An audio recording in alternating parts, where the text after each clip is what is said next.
Hi friends, ఓం సాయిరామ్. బాబాగారు ఆశీస్సులు అందరిపైన ఉండాలని మనస్ఫూర్తిగా కోరుకుంటూ ఈరోజు వీడియోలో బాబాగారు ఒక మంచి సందేశాన్ని అయితే మన ముందుకు తీసుకొచ్చారండి. అందరూ సుఖంగా, సంతోషంగా, ఆరోగ్యంగా ఉండాలని, ఆ బాబాగారు ఆశీస్సులు అందరిపైన ఉండాలని మనస్ఫూర్తిగా కోరుకుంటున్నాను. తల్లి విజయవాడ దుర్గమ్మను తాకు అమ్మవారు చేసిన అద్భుతం ఏంటో తెలుసుకో. లక్షల మంది ప్రాణాలను అమ్మ ఎలా కాపాడిందో చూడు. ఈ వీడియో చూసి నువ్వు ఏది కోరినా కానీ అమ్మ నీకు అది ప్రసాదిస్తుందమ్మా అని చెప్పి ఏదో ఒక తెలియని సందేశాన్ని ఈరోజు బాబాగారు మనకు అందించాలనుకుంటున్నారండి. మరి బాబాగారు ఏ సందేశం అందించినా కూడా అది మన భవిష్యత్తుకు ఒక మంచి చేసేది అయ్యి ఉంటుందని చెప్పి మనందరికీ కూడా తెలిసిన విషయమే కదా. మరి సందేశం వినే ముందు ఎవరికైతే బాబాగారు అంటే నమ్మకం ఉంటుందో వారందరూ కూడా ఈ వీడియోకి ఒక చిన్న లైక్ ఇవ్వండి. ఇక బాబాగారి యొక్క సందేశానికి వస్తే, తల్లి విజయవాడ దుర్గమ్మని తాకు అని చెప్పి చెప్తున్నారు. అంటే మనమందరం కూడా విజయవాడ కనకదుర్గమ్మ తల్లిని తాకి బాబాగారు మనం ఏం చెప్పాలి అనుకుంటున్నారో మన కోసం అది విందాము. మనకి ఈ మధ్యకాలంలో వరదల వల్ల విజయవాడలో చాలామంది ప్రజలు, ముఖ్యంగా మనం చూసుకున్నట్లయితే కనుక 100కి 40% మంది ప్రజలు ఆ యొక్క కృష్ణమ్మ తల్లి యొక్క ఆగ్రహానికి గురయ్యారు. అంటే ముఖ్యంగా 2,76,000 మందిని వరద అనేది ప్రభావితం చేసింది. మునుపెన్నడు కూడా కని విని ఎరగని అసలు వరద మా ప్రాంతానికి రాదు అని చెప్పి అనుకున్న వారు కూడా ఇవాల్టి రోజున పూర్తిగా వరదలో తమ యొక్క గృహాలను సైతం దాదాపుగా 1వ అంతస్తు వరకు నీటిని చేరడం అనేది మనం చూస్తూనే ఉన్నాము టీవీలలోగిన. ఇదంతా కూడా దేనికి జరిగింది? అమ్మవారి యొక్క ఆగ్రహమేనా, లేకపోతే అమ్మవారి యొక్క ముక్కు పుడకను తాకి యుగాంతం చేయడానికి కృష్ణమ్మ తల్లి గట్టిగా ప్రయత్నం చేసిందా? అసలు దీని వెనుక ఉన్న ఆంతర్యం ఏంటి? అమ్మవారి యొక్క ఆశీస్సులను పొందాలి అంటే గనక, మన యొక్క సమస్యలను, కష్టాలను తీర్చుకోవాలనుకుంటే కనుక అమ్మ కరుణా కటాక్షాలను మనం ఎలా పొందాలి? అమ్మలు గన్న అమ్మ, ముగ్గురమ్మల మూలపుటమ్మ దుర్గమ్మ తల్లి. ఈ దుర్గమ్మ తల్లి ఎలా విజయవాడని కంటికి రెప్పలుగా కాపాడుకుంటూ వస్తుంది. మునుపెన్నడు ఎరగని రీతిలో ఇప్పుడు విజయవాడ ప్రాంతం అనేది దాదాపుగా 100కి 40% ప్రజలు వారి యొక్క గృహాలను, వారి యొక్క ధనాన్ని, చాలామంది ప్రజలు వారి యొక్క ప్రాణాలని కూడా వదిలేసిన పరిస్థితి అనేది ఇప్పుడు మనం చూస్తున్నాము. అయితే ముందుగా మనమందరం కూడా మనసులో ఒకే ఒక చిన్న మాట అమ్మకి చెప్దాము. అమ్మ, అంటే ఎవరైతే ఈ యొక్క వరద అనేది ఎవరి మీదనైతే ప్రభావితం చూపిందో వారందరినీ కూడా కాపాడు తల్లి. వారందరూ కూడా నీ బిడ్డలే తల్లి. తెలిసో తెలియకో ప్రతి ఒక్క మానవుడు కూడా తప్పనేది చేస్తూ ఉంటారు. అంత మాత్రాన అమ్మ నీ బిడ్డలకు ఇంత పెద్ద శిక్షనైతే విధించవద్దు తల్లి. ఎందుకంటే తెలిసో తెలియకనో చేసిన తప్పులకి వారు ఎప్పుడో పశ్చాత్తాపడడం కూడా అయిపోయి ఉంటుంది. కనుక అమ్మ నువ్వే వారి యందు దయ ఉంచాలి తల్లి అని చెప్పి మనం మరొక్కసారి అమ్మని తలుచుకుందాం. అయితే అమ్మని వేడుకుందాము. అయితే ఇప్పుడు ముందుగా బాబాగారు అసలు చెప్పాలి అనుకుంటున్న మాట ఏంటి అంటే కనుక, ఎంతో వరద అనేది దాదాపుగా ఆ కృష్ణమ్మ తల్లి బాగా పొంగి అసలు దాదాపుగా బ్రిడ్జి తాకేంత వరకు కూడా ఒక నిండు కుండలాగా ఆ కృష్ణవేణి నది అనేది ప్రవహిస్తూ ఉంది. ఈ విధంగా ప్రవహించిన సమయంలో సోమవారం రోజు అమావాస్య గండం అనేది ఆ యొక్క కృష్ణా నదికి ఒక శాపమైందనమాట. ఎందుకంటే అమావాస్య రోజు సముద్రం కానీ, నదులు కానీ, నీటి యొక్క ప్రవాహంలో మార్పు కానీ చాలా వేగంగా ఉంటుంది. సముద్రం కూడా అమావాస్య రోజు అల్లకల్లోలంగా ఉంటుంది. పైగా వరద, దానికి తోడు వాతావరణం కూడా ఇంకా సరిగ్గా ఆ మేఘాలతోటి పూర్తిగా నిండుకుపోయి అల్పపీడనం పడి, వాయుగుండం పడి వాతావరణం కూడా ఏమీ కూడా బాగోలేదు. అటువంటి సమయంలోనే సోమవారం అమావాస్య రావడం, మంగళవారం మిగులు అమావాస్య అనేది ఉండడం, ఆ యొక్క వరద బాధితులను ఇంకా ప్రభావితం చేసింది. ఈ అమావాస్య గండం వలన ఆ యొక్క పూజారులు ఎవరైతే ఉంటారో, దుర్గమ్మ తల్లి దగ్గర ఉన్న పూజారులు ఎవరైతే ఉంటారో వారందరూ కూడా అమావాస్య వెళ్ళిపోతే కానీ కొంచెం ఈ ప్రాంతం అనేది కుదుట పడుతుంది, ఇక్కడ నుంచి నీరు అనేది కొంచెం తగ్గుముఖం పడుతుంది అని చెప్పి కన్నాకటిగా చెప్పేశారు. అయితే దానికోసం అమ్మవారిని అప్పటి వరకు కూడా శాంతపరచాలి. అంటే ఆ కృష్ణవేణి నది దగ్గరికి వచ్చి దాదాపుగా చాలామంది పూజారులు అమ్మని శాంతింప చేయడం కోసం ఆ యొక్క నదిలో పసుపుని, కుంకుమని, పూలను, అక్షింతలను వేసి ఎన్నో రకాలుగా చాలా తిప్పలు పడ్డారు. అలా అమావాస్య అనేది వెళ్ళిపోయిన తర్వాత అమ్మ కొంచెం శాంతించింది. ఆ విధంగా శాంతించిన తర్వాత దుర్గమ్మ తల్లి ఆదేశం మేరకు కృష్ణవేణి నది కొంచెంగా తగ్గుముఖం పట్టి ఆ యొక్క వరద ఉద్రిక్తతను పూర్తిగా తగ్గించింది. కొంచెం ఇప్పుడే విజయవాడ ప్రాంతపు ప్రజలనేది ఎవరైతే వరద బాధితులు ఉన్నారో, అంటే ఆ వరద ఎవరి మీద అయితే ప్రభావం చూపిందో వారందరూ కూడా ఇప్పుడిప్పుడే కొంచెం కుదుట పడుతున్నారు.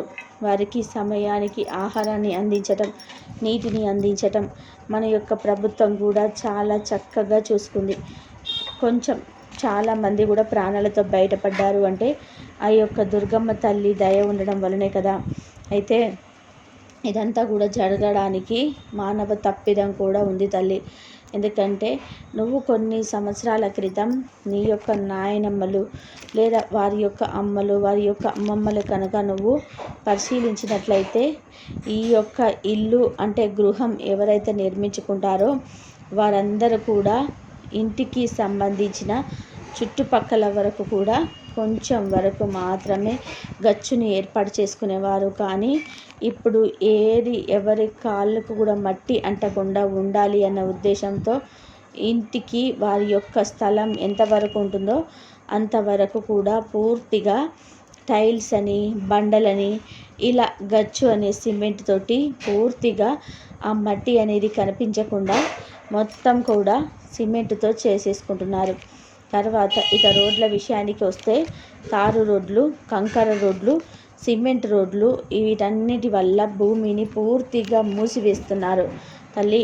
ఇంకొక చిన్న విషయం ఏంటంటే కనుక పరిసర ప్రాంతాలు అనేటివి శుభ్రంగా ఉన్నప్పుడు మాత్రమే ప్రకృతి అనేది మీ యొక్క అదుపులో ఉంటుంది. ఎప్పుడైతే ప్రకృతికి విరుద్ధంగా మానవుడు ప్రవర్తిస్తూ ఉంటాడో, ప్రకృతి నాశనం చేయడానికి ఏ వస్తువులనైతే వాడుతూ ఉంటాడో దానివల్ల కూడా ఇటువంటి పరిస్థితులు అనేటివి మానవుడు ఎదుర్కోవాల్సి వస్తుంది. అందులో ముఖ్యంగా ప్లాస్టిక్. ఈ ప్లాస్టిక్ అనేది భూమి మీద పూర్తిగా ఒక లేయర్ లాగా పరుచుకోబడి ఎప్పుడైతే వర్షపు నీరు భూమి మీద పడుతుందో ఒక పక్కన సిమెంట్ రోడ్లు, ఒక పక్కన ఇంటి చుట్టుపక్కల గచ్చు, మరొక పక్కన ప్లాస్టిక్. అంతకుముందు నీటిని నీటును నిలువుంచుకోవడం కోసం ఇంకుడు గుంటలు అనేటివి తీసుకునేవారు. అలా ఇంకుడు గుంటలు కూడా తీసివేయడం మానివేశారు. దీనివల్ల ఈ యొక్క వర్షపు నీరు అనేది ఎక్కడ ఇనికే అవకాశమే లేదు.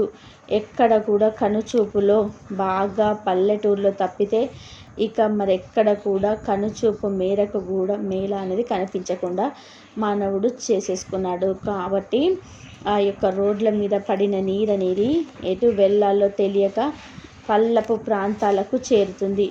ఈ విధంగా పల్లపు ప్రాంతాలకు చేరి ఆ యొక్క వర్షపు ఉద్రిక్తత అనేది బాగా ఎక్కువైనప్పుడు ఈ యొక్క నీరు మొత్తం కూడా పల్లపు ప్రాంతాల్లో చేరి అక్కడున్న మనుషులు అంటే అక్కడున్న జనాల మీద ఎక్కువగా ప్రభావితం అనేది చూపిస్తూ ఉందన్నమాట. దీనివల్ల మనిషి ఇప్పుడు ఈ కొంచెం నష్టాన్ని చూసి భయపడుతున్నారు. కానీ భవిష్యత్తులో మీ యొక్క సంతానం అనేది ఎన్ని ఇబ్బందుల పాలవుతుందో ఒక్కసారి ఆలోచించుకోండి తల్లి. వీలైనంత వరకు ఇంకుడు గుంతలు తీసుకోవడం అనేది చాలా అత్యుత్తమమైనది. వెనకటి రోజుల్లో మీ యొక్క నాయనమ్మలు కూడా మీరు గమనించుకున్నట్లయితే కనుక వారి యొక్క ఇంటి ఆవరణం వరకు మాత్రమే బండలను వేసుకొని తర్వాత చక్కగా పేడతో అలుక్కొని ముగ్గులు వేసుకునేవారు. కానీ ఇప్పుడు కాసిన నీరు సిమెంట్ రోడ్డు మీద కడిగేస్తే పోయేటట్టుగా సిమెంట్ రోడ్లను ఏర్పాటు చేసుకుంటున్నారు. కనీసం రోడ్లతో సంబంధం లేకపోయినా కానీ మీ యొక్క చుట్టుపక్కల నీళ్ళలో ఉంచుకునే ప్రయత్నం అనేది ఇప్పటి నుంచైనా కానీ మొదలుపెట్టండి. తల్లి, ఇదంతా కూడా ఎందుకు చెప్తున్నాను అంటే కనుక, ఈ యొక్క భూమి మీద మీ తర్వాత మీ బిడ్డలు, మీ బిడ్డల వాళ్ళ బిడ్డలు వీళ్ళందరూ కూడా సంతోషంగా ఆనందంగా జీవించాలి అనుకుంటే కనుక వీరందరికీ కూడా ప్రకృతి అనేది సపోర్ట్ చేస్తేనే వారి యొక్క సంతోషమైన ఆనందమైన వారి యొక్క జీవితాల యొక్క ఎదుగుదలకైనా ఆధారపడి ఉంటుంది. కనుక నేను చెప్పిన ఈ చిన్న మాటని ఒక్కసారిగా ఆలోచించుకునే ప్రయత్నం చేయండి. తల్లి ఎప్పుడైనా కానీ దుర్గమ్మ తల్లి ఎవరు అయితే అమ్మ దగ్గరికి వచ్చి వారి యొక్క కష్టాలను, బాధలను, కన్నీటిని చెప్పుకుంటారో వారిని ఖచ్చితంగా అమ్మ కాపాడి తీరుతుంది. అమ్మని నమ్మకంతో స్మరించుకున్న చాలు, అమ్మ ఇచ్చే కష్టాలన్నీ తీర్చేసిపోతుంది. ఒక శ్రీమూర్తే కదా అని చెప్పి మహిషాసురుడు అమ్మని హేళన చేసి అమ్మని పెళ్లి చేసుకుంటానని చెప్పిన రోజు అమ్మ ఆ యొక్క అవతారాన్ని, అంటే అమ్మ చాలా భయంకరమైన అవతారాన్ని ఎత్తి ఒక స్త్రీ రూపంలో మరొక గొప్ప శక్తి అనేది పుట్టి ఆ మహిషాసురుడు అనే రాక్షసుని సైతం సంహరించి స్త్రీకి ఎంత శక్తి ఉంటుందో అమ్మ నిరూపించుకుంది. కనుక దుర్గమ్మ తల్లి అండ ఉన్నంత వరకు ఆ విజయవాడ వాసులకు ఎటువంటి కష్టం కూడా ఉండదు. ఈ చిన్న చిన్న పరిణామాలనేది, అంటే ఈ చిన్న చిన్న ప్రళయాలు అనేటివి, ఈ చిన్న చిన్న ఉద్రిక్తతలు అనేటివి, ఇవన్నీ కూడా కేవలం మానవ తప్పిదాల వల్ల మాత్రమే జరుగుతున్నాయి.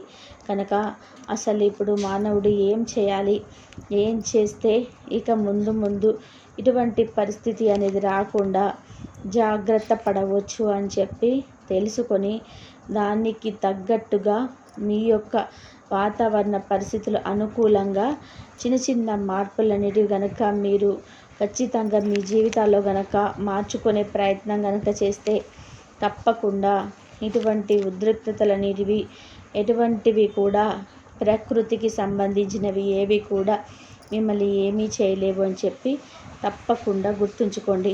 తల్లి, ఇప్పటి వరకు కాలజ్ఞానంలో జరిగేవి కొన్ని అనేటివి మనిషి జీవితంలో చూస్తూ ఉన్నారు. అయితే యుగాంతం అనేది ఎప్పటికైనా తప్పదు. కానీ అప్పటి వరకు మనిషికి ఎటువంటి పాపాలను చేయకుండా ఇప్పటి నుంచైనా కానీ కనీసం మనిషికి మధ్య మానవత్వం ఉండడం, స్వార్థం లేకుండా ఉండడం, కోపం లేకుండా ఉండడం, ఈర్ష్య లేకుండా ఉండడం, ఇవన్నీ కూడా లేకుండా ఉండి కన్న తల్లిదండ్రులు జాగ్రత్తగా చూసుకుంటూ తోడబుట్టిన వాళ్ళని ప్రేమిస్తూ ఏ స్వార్థాలు లేకుండా నిస్వార్థంగా, ఏ పాపాలు చేయకుండా, ఏ కల్మషాలు లేకుండా చక్కగా ఆనందంగా మానవుడు ఉంటే గనక ఇటువంటి ఘోరాలన్నిటివి ముందు చూసి అవకాశం అనేది మీకు ఉండదు తల్లి. ఎందుకంటే పాపం అనేది కర్మ రూపంలో ఆ భగవంతుడు సైతం మాత్రం అనుభవించాడు. ఇక మానవులు మీరెంత చెప్పండి. కనుక పాపాలను చేయడం ఆపండి, పుణ్యాలను చేయడం మొదలుపెట్టండి. ఏది మంచి ఏది చెడు అని చెప్పి మీ అందరికీ బాగా తెలుసు. అయినా కూడా కొన్ని పరిస్థితుల కారణంగా పాపాలు అనేటివి చాలా ఎక్కువగా చేస్తున్నారు. కనుక ఆ పాపాలు చేయడం మానివేస్తేనే ఇటువంటి ప్రళయాలు అనేటివి సంభవించకుండా ఉంటాయి అని చెప్పి గుర్తుంచుకోండి. తల్లి, నా మీద నమ్మకంతో నేను చెప్పినట్టుగా ఈరోజు నువ్వు దుర్గమ్మను తాకావు. దుర్గమ్మ ఇప్పటి వరకు ఆవేశంతో ఎంతో ప్రళయాన్ని సృష్టించింది. కానీ తన ఒడిలో ఉన్న ఆ విజయవాడ వాసుల యొక్క ప్రజల ప్రాణాలను మాత్రం అమ్మ ఎక్కడికి కూడా పోనివ్వదు. కనుక అమ్మలు కన్నా అమ్మ ముగ్గురమ్ములమ్మ మూలపుటమ్మని తాకావు కాబట్టి అమ్మవారు ఎప్పుడు కూడా నీకు ఏ చిన్న కష్టం కూడా రానివ్వకుండా జాగ్రత్తగా చూసుకుంటుంది. ఇప్పటి వరకు ఎన్నో చూసావు, నువ్వు కష్టాలను చూసావు, ఎన్నో ఆటుపోట్లను ఎదుర్కొంటున్నావు. వీటన్నిటికీ కూడా స్వస్తి చెప్పే సమయం వచ్చింది. కాబట్టి ఇవాల్టి రోజున ఈ వీడియో అనేది నీ కంటపడింది కనుకనే ఆ దుర్గమ్మ తల్లి అవతారాన్ని నువ్వు చూడగలిగావు. ఎప్పుడైతే నీ కనులు ఆ దుర్గమ్మ తల్లిని దర్శించుకున్నాయో ఆ క్షణం నుంచే నీ యొక్క కష్టాలు, నష్టాలు, బాధలు, దుఃఖాలు అనేటివి పూర్తిగా దూరం అయిపోతున్నాయి. తల్లి, ఎవరినైతే గుడ్డిగా నమ్ముతున్నావో వారి విషయంలో కొంచెం జాగ్రత్తగా ఉండు. నీ యొక్క విలువను దయచేసి నువ్వు మాత్రం తగ్గించుకునే ప్రయత్నం చేయవద్దు. ఎదుటివారు నీకు ఎంత విలువనిస్తున్నారు, నీ మీద ఎదుటివారు ఎంత ప్రేమను చూపించగలుగుతున్నారు, ఎదుటివారు నీ యొక్క మాట తీరుకు ఎంత గౌరవాన్ని ఇస్తున్నారు, ఇవన్నీ కూడా వారు నీ పట్ల ఏ విధంగా ప్రవర్తిస్తున్నారో నువ్వు వారి పట్ల అదే విధంగా ప్రవర్తించాలి అని చెప్పి నేర్పించే గుణపాఠాలు కనుక వాటికి అనుకూలంగా నీ యొక్క జీవితంలో ఎదుర్కొంటున్న ఆటుపోట్లన్నీ పాఠాలుగా నువ్వు మలుచుకొని ఏది ఎలా చేయాలి అని చెప్పి ఆలోచించుకొని ముందడుగు వేసే ప్రయత్నం చేయి. ఇక ముఖ్యమైన శుభవార్త ఏంటి? నువ్వు ఏదైతే నీ జీవితంలో జరగాలి అని చెప్పి నువ్వు కోరుకుంటున్నావో, ఆశపడుతున్నావో, అది నీ యొక్క పందెంలో గొప్ప మార్పు రావాలి అని చెప్పి అనుకుంటున్నావో, అయితే నీ బంధంలో ఇక ఒక వారంలోపే గొప్ప మార్పు అనేది రాబోతుంది. అది కూడా నీ మనసుకు నచ్చిన మార్పు అనేది రాబోతుంది. ఇప్పటి వరకు నీ తోడుతో నువ్వు చాలా కష్టాలు పడ్డావు, చాలా బాధలు పడ్డావు, ఓర్పుగా ఎన్నో భరిస్తూ వచ్చావు. ఇకపై నీకు అటువంటి అవసరమే ఉండదు తల్లి. ఎందుకంటే నీ జీవిత భాగస్వామి నీ యొక్క మాటకి విలువనివ్వబోతున్నాడు. నిన్ను ప్రేమగా చూసుకోబోతున్నాడు. ఏ కష్టం లేకుండా, ఏ బాధ లేకుండా నీ యొక్క ఆలోచనలకు అనుకూలంగా తన యొక్క నడకని ప్రారంభించబోతున్నాడు. తన యొక్క తప్పును తెలుసుకోబోతున్నాడు. కనుక ఎన్ని సంవత్సరాలు నువ్వు ఓర్పు పెట్టావు, ఇక కొన్ని రోజులు ఓర్పు పడితే గనక ఆ దుర్గమ్మ తల్లిని దయ వల్ల నీ యొక్క జీవితంలో ఒక గొప్ప మార్పు అనేది చోటు చేసుకుంటుంది. దీనివల్ల నువ్వు కన్న కలలు, నువ్వు కన్న కోరికలు, నువ్వు పడ్డ అవమానాలు, నిన్ను అవమానించిన జనాలు అందరూ కూడా నిన్ను చూసి నీకు అనుకూలంగా మారుతారు. ఇకపై ఏ కష్టం అనేది, ఏ నష్టం అనేది నీ యొక్క గుమ్మాన్ని కూడా తాకదు అని చెప్పి గుర్తుంచుకో. ఎందుకంటే ఆ అమ్మ నీకు తోడుగా ఉండబోతుంది. ఏ చిన్న కష్టం వచ్చినా కానీ మీ బాబా చూసుకుంటారు అని చెప్పి నువ్వు ఎప్పుడైతే నా మీద భారాన్ని వదిలివేయడం నువ్వు మొదలుపెట్టావు, ఆ క్షణం నుంచే నీ జీవితంలో చిన్న చిన్న మార్పులన్నిటివి జరగడం మొదలుపెట్టాయి. ఇక నువ్వు నా బిడ్డవు తల్లి. మంచి అయినా కానీ, చెడైనా కానీ, ఏది ఎప్పుడు ఎలా జరిగితే నీ జీవితం బాగుపడుతుందో అలాంటివన్నీ కూడా జరిపించి నీ జీవితం ఒక సక్రమమైన మార్గంలో పెట్టడానికి తప్పకుండా నేను ప్రయత్నం చేస్తాను అని చెప్పి నీకు మాట ఇస్తున్నాను. ఆ దుర్గమ్మ తల్లి ఎల్లవేళలా కూడా సదా నిన్ను రక్షిస్తూ ఉంటుంది. ఎప్పుడైతే నీకు శక్తి అనేది సన్నగిలుతుందో అప్పుడు అమ్మ శక్తి నుంచి నిన్ను మళ్ళీ మేల్కొంటుంది అని గుర్తుంచుకో అని చెప్పి ఈరోజు బాబా గారు అయితే మనకు చాలా చక్కటి సందేశాన్ని అందించబోతున్నారండి. ఈ సందేశంలో ఎంతో గొప్ప ఆంతర్యం ఉంది కదా. మరి కాబట్టి ఆ అమ్మవారి ఎప్పుడు ఉగ్రరూపం దాల్చకుండా మనం గనుక ఉన్నట్లయితే ఆ అమ్మవారి అనుగ్రహం ఎప్పుడు మనకు ఉంటుంది. నీ జీవిత భాగస్వామి నీ యొక్క మాటకి విలువనివ్వబోతున్నాడు. నిన్ను ప్రేమగా చూసుకోబోతున్నాడు. కాబట్టి ఏ కష్టం లేకుండా, ఏ బాధ లేకుండా, నీ యొక్క ఆలోచనలకు అనుకూలంగా ఇక ఏ కష్టం అనేది రాకుండా, ఏ నష్టం అనేది రాకుండా నీ యొక్క గుమ్మాన్ని కూడా తాకదు అని చెప్పి గుర్తుపెట్టుకో. ఎందుకంటే ఆ అమ్మ నీకు తోడుగా, నీడగా, మంచైనా కానీ, చెడైనా కానీ, ఏది ఎప్పుడు ఎలా జరిగితే నీ జీవితం బాగుంటుందో ఆ అమ్మవారే చూసుకుంటారు. ఎల్లవేళలా సదా నిన్ను రక్షిస్తూ ఉంటుంది. ఎప్పుడైతే నీకు శక్తి అనేది సన్నగిల్లుతుందో అప్పుడు అమ్మ శక్తి నీకు ఇచ్చి నేను మళ్ళీ మేలుకొల్పుతుంది. గుర్తుంచుకో అని చెప్పి ఈరోజు బాబా గారు మనకు చాలా చక్కటి సందేశాన్ని అందించారండి. ఈ సందేశంలో ఎంతో గొప్ప ఆంతర్యం ఉంది కదా. ఈ సందేశం మీ అందరికీ కూడా నచ్చింది అనుకుంటున్నాను. నచ్చింది అనిపిస్తే చూసి వెళ్ళేవాళ్ళు తప్పకుండా ఈ వీడియోకి ఒక చిన్న లైక్ ఇవ్వండి. కింద కామెంట్ సెక్షన్లో ఓం సాయిరామ్ అని చెప్పేసి, జయ దుర్గమ్మ తల్లి అని చెప్పేసి కామెంట్ చేయడం మర్చిపోకండి.